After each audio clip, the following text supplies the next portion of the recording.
ဟုတ်ကဲ့ကိုနောက်ပိုင်းအကိုတို့ကုမ္ပဏီမှာလာစားရေးနဲ့ပဲနာမည်မဲ့ရောဆိုအဲ့တော့က3သိန်းနဲ့ရရင်လည်း3သိန်းနဲ့ခေါ်တယ်10သိန်းနဲ့ရရင်လည်း10သိန်းနဲ့ခေါ်တယ်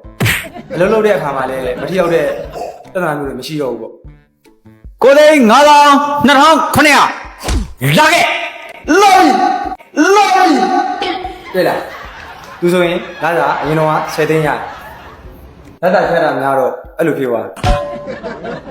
အဲ့ဆိုလာစားနဲ့နာမည်မဲ့မယ်ဆိုရင်လုပ်ငန်းတွေအကုန်ရှုပ်ကုန်မှာပေါ့ဟာညီလေးဘလောက်ကြီးတဲ့အလုပ်ဆိုရင်ဘလောက်ရတဲ့လူဝန်ထမ်းကိုခိုင်းရမှာဟုတ်တယ်မလားအထက်လူကြီးတွေကမခိုင်းရင်အဲ့ဒီဝန်ထမ်းကဘလောက်ရလဲဆိုတော့အရင်စဉ်းစားရမှာလေနှစ်သိန်းခွင့်ညီလေးရော့ဒီမှာ350တန်လို့အဲ့ဒါမင်းလုပ်ပြီးငါ့ကိုလာဖို့လေဟာအခုပဲစဉ်းစားကြည့်တရားဖြစ်နိုင်တယ်ဟာဟုတ်သားပဲမင်းက2သိန်းခွဲပဲရတယ်8000ကျော်ပါလေအဲ့ဒါမင်းလုပ်ပြီးငါ့ကိုလာဖို့လေဟုတ်ကဲ့ပါဆရာတွေ့လိုက်လေဝန်ထမ်းအသက်ကလေးလာစား8000နဲ့မဟာတရားခိုင်းတယ်ဟုတ်ကဲ့အဲ့ဆိုအားလုံးကလာစားနဲ့ခေါ်တာကြတော့လက်ခံကြလားမသိ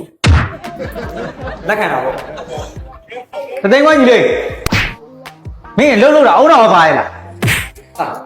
အသိငွေပဲရတဲ့လူကအုံအောင်နဲ့အလုံးလို့အဲ့ဆို4သိန်းရတဲ့လူဝက်ချလိုက်မင်းပြောရင်ချင်းချင်းဆင်လက်ပဲနော်တွေ့လားဒီလိုမျိုးခေါ်တာအဆင်ပြေကြတယ်ပေါ့နော်ဒါမဲ့လေတချို့လူတွေကလာစားတမင်တက်တက်ရှုပ်ယူတဲ့လူတွေရှိတယ်လေတဲ့မနာမည်ကောင်းလေးလိုချင်လို့ဆိုပြီးတော့အမဆိုရင်အခု3သိန်းခွဲကျောင်းမဲ့ဆိုရင်အခုလက်ရှိ99,884ပေါ့အဲ့ဒါဘာကြီး99,884လေးဆိုတာ9988လေးကိုပြောတာတနည်းအားဖြင့်ပြောမယ်ဆိုရင်9988လေးပေါ့9988လေးပေါ့ဟာဘာကြီးလဲကွာကလေးကလာဟောဆရာလာပြီမင်္ဂလာပါသိန်း30မင်္ဂလာပါမုံဘူလီအဲလေဘာလဲသူဘာပြောလဲမဟုတ်ဘူးလေးရဲ့ရုပ်ကွာတုံဆက်ဆက်စပန်ကရောဟုတ်ကဲ့ဂျာကြီးအဲ့ဒါဆိုရင်ဂျာကြီးအမြင်ကကြောင့်ဒီလိုမျိုးကိစ္စတွေဘယ်လိုမြင်လဲမသိဒီလိုမျိုးလာတာနဲ့နာမည်ပေးထားတာတော့မစိုးပါဘူးလုပ်ငန်းဝင်မှာတခုခုဆိုရင်ဘယ်သူဘာလုပ်လဲဆိုတော့တန်းသိရတာဂျာကြီးမဂျာကြီးခိုင်းတာနဲ့စင်းပြီးပါနောက်တော့ငါ့ကိုမင်းဂျာကြီးလို့မခေါ်နဲ့အဲ့ဆိုဘယ်လိုခေါ်မလဲငါ့ကိုရှစ်3လေးလို့ခေါ်ဘာရှစ်3လေးလို့ခေါ်အဲ့ဒါဘာလဲရှစ်3လေးဆိုတာချစ်ဆုံးလေးလို့ခေါ်တာဂျာကျွန်တော်လောက်ကြရေးသွားလိုက်မယ်နားနာမည်နော်အဲ့လိုပဲခေါ်ကြလာ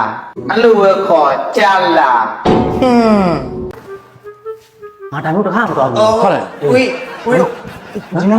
တိုင်းလေးပါမရှိဘူးလားတွန်းလားဟုတ်တယ်တွန်းနဲ့ဆိုအိမ်တော်ပြောရလား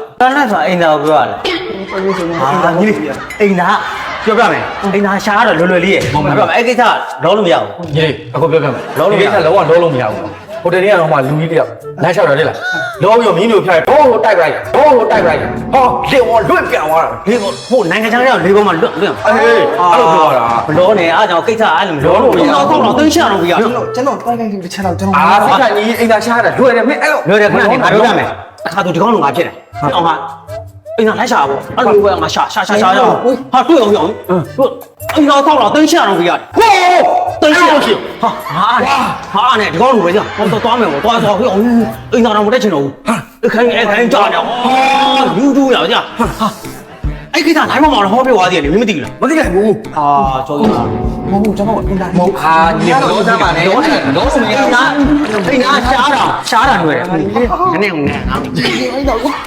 ဟဲ့အိမ်သားရှားတာလွယ်တယ်နော်ဝရနေဂျာကြီးကြောက်သွားစားတဲ့ဆိုင်ကောင်းတယ်ဗျာဟုတ်လားအေးရအောင်ချင်းဟုတ်လားအေးဘယ်လိုပေါ့အဲ့ဒါဆိုခဏရမင်းအမရနေငါဓာတ်ပုံရိုက်မယ်ဟောလမ်းရောက်အရှိကြီးပဲဟာ ဒါကြီးလေကွာတော့လေဝါတာနေဘလို့ ဟာငါမင်းကိုရိုက်တာမဟုတ်ဘူးလေ ကိုကြီးတို့ဟာအဲ့ဆိုကြရအဲ့ဆိုကြရဝေး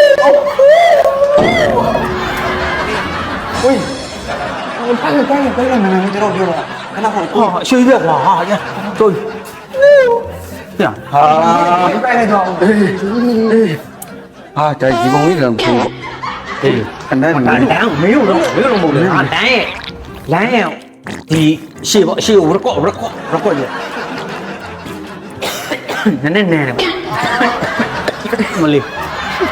တိုင်းပုံလေးရော ဟာဒီကောင်တော်လက်သွားရှာစီ ဟမ် တော်လက်ဒီမှာလေပြောမျက်မှန်တက်ထားအောင်ခဏတော်လက်ဒီမှာလေတော်လက်ဒီမှာတော်လက်ဒီမှာလေ ဟမ်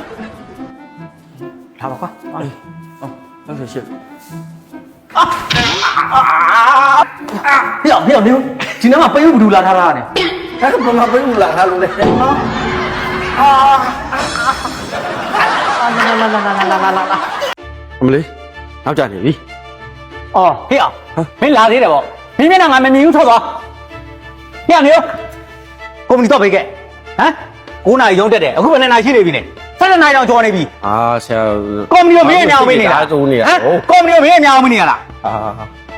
ကြံတဲ့ဝန်ထမ်းတွေကလှုပ်ဖို့မင်းကိုစောင့်နေတာ အာ နားလေကမင်းအားတော့နေသားအောင်မင်းကငါပြောပါဦး မဟုတ်ဘူး မင်းကငါအခါ20လောက်ရှိနေပြီပို့ထားတာဟမ်မင်းဘာလို့မကြိုက်တာလဲ အာဆရာကျွန်တော်ဖောကစုံနေတယ်လေဆရာတခါတလေဆိုဖောဝင်အောင်ဝင် မင်းကငါဖုန်းလဲလို့ပြောထားတယ်လေ ဟာဖုန်းလဲလို့ချင်း iPhone ဟောဘာလို့ရမှာ ကင်ပေါက်လိုက်ရဲဖမ်းလိုက်ဒီနေရာမှာငါ2နိုင်လောက်ဘလို့နေနေရနေမင်းနားလေလားဟမ်လုံချုံကြီးကငါ့ကိုလာကြည့်ခေါက်ခေါက်ပြန်ငါ့ကိုတခိုးလို့ချဘိုးလို့ထိပြီးတော့ငါဘလို့မျက်နှာနေမျက်နှာနေနေနေမင်းသိလားဟမ်မင်းနားလေအားတာတွေတော့အခုတကားဝင် ဟုတ်ပဲ ငါပြောတာမင်းကိုတကားကိုလုံချုံအောင်ပိတ်ခဲ့အခုမင်းလှုပ်ထားတဲ့ပုံကိုကြည့်ဦးဘလို့တော့မင်းခတ်ထားတာနဲ့တော့ပြင်သမားကိုခေါ်ဖြတ်ခိုင်းရင်တော့မှ3ချက်3ရက်လောက်ကြာအောင်မယ်ဟမ်အခုဘလို့လုပ်မလဲလို့မြန်ဖွင့် အာ အခုမျိုးဝက်လောက်ပုံနောက်ကြကုန်ပြီဟမ်မျိုးဝက်နောက်ကြကုန်ပြီကုမ္ပဏီကဘယ်လောက်နစ်နာသွားဆိုတာမင်းနားလေလားဟမ်မင်းသိလားမင်းကငါပြောပြမယ်အခုဝန်ထမ်းတွေအကုန်လုံးမင်းဖုံးဆက်တို့သူတို့လှုပ်လာမလို့မင်းသိပြမှတ်နေဟာဒါဘယ်လိုဖြစ်တာလဲဒါဘယ်လိုဖြစ်တာလဲ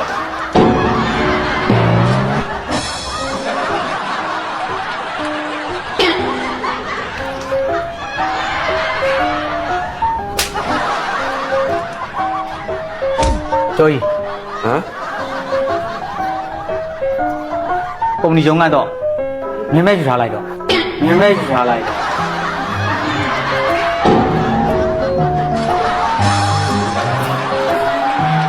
ညမဆက်ရှိလို့ညမဆက်ရှိ ဟဲ့ကိုကြီးအလုပ်ဆောင်ပါ ဘာလို့ကြလဲတတိယလို့ကွာလို့တတိယထိုင်နေကိုတတိယတတိယတော့တန်းနာဟာကိုတို့တော်တော်ချောလာနော် အာညီလေးတို့မလေးတို့တတိယတော့ ဟုတ်လားမလေးတို့လည်းတတိယနေဟာကိုကြီးကို အေးပါအေးပါဒါတော် ထားထား တော်သားနာပါတယ် ဟုတ်ကငွေတောင်မှားတယ် အရင်နဲ့တခြားစီပဲကိုတို့ကြီးဟုတ်တယ်အားလုံးရုံးကြီးကအရင်တိုင်းလေးပဲနော်ဘာမှပြောင်းလဲမှုရှိအရင်တိုင်းပါ ကိုကြိုက်ခုပြန်လာတော့မှာမလားအေးလေအလုံးမရှိဘဲနဲ့ပတ်စံပြရရမှာ ဒီမှာအလုပ်တွေလုပ်တာတော့ကြားတယ်ညမဆက်ရှိလို့ညမဆက်ရှိလို့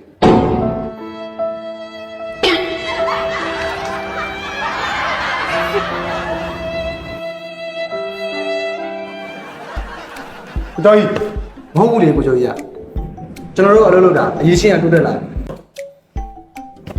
အဲ့လောက်အရေးချင်းနေရှိတော့ညမပတ်ဆက်ရှိလို့ညမပတ်ဆက်ရှိလို့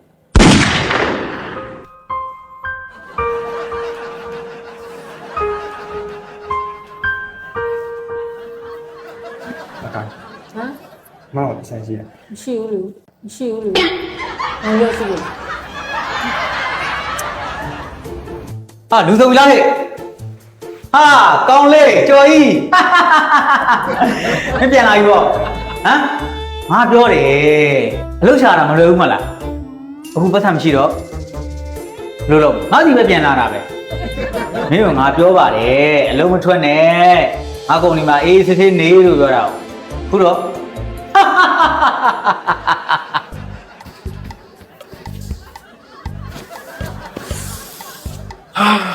အိမ်ရောက်နွားလုံးနဲ့ရှော်ခိုင်းမှရအိမ်ရောက်နွားလုံးနဲ့ရှော်ခိုင်းမှရငါ့ကိုဂျိုက်ဒီကုန်းမှာလုံးနေတကြားအိုးဆွေးနေမမလည်းမဆိုင်တန့်ရှင်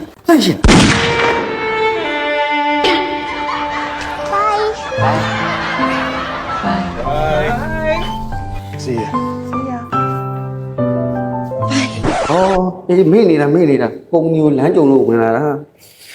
ငါညီလေးနဲ့ညီမလေးကိုလည်းမဟုတ်ပြရအောင်အော်ရောညီမလေးရောငါအကိုကြီးလမ်းကြုံလို့ပြမဟုတ်ဝယ်စားလိုက်ရောညီလေးရောโอเคငါတော့မရကျူးတယ်မကျူး